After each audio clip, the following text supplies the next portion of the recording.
Бисмиллахи рахмани рахим. Ассаламу алейкум вежири и жири. Здравствуйте, уважаемые слушатели. Наша региональная общественная организация Ингушское национальное культурное общество Отечества в Р.С.У.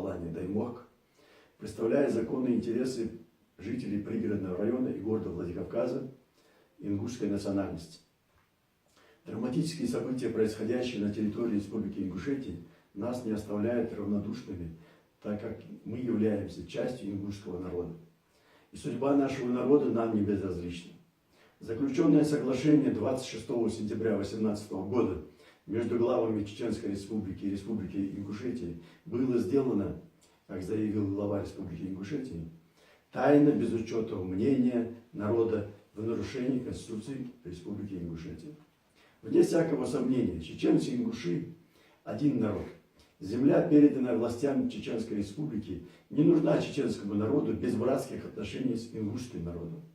А вне испытаний ингуши готовы отдать чеченцам не только землю, но и свою жизнь.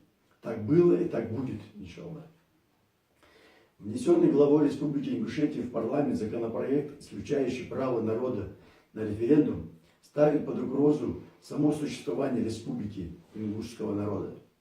Проводимые действия властей Республики Ингушетия вызывают справедливое возмущение не только в пределах республики, но и по всему миру.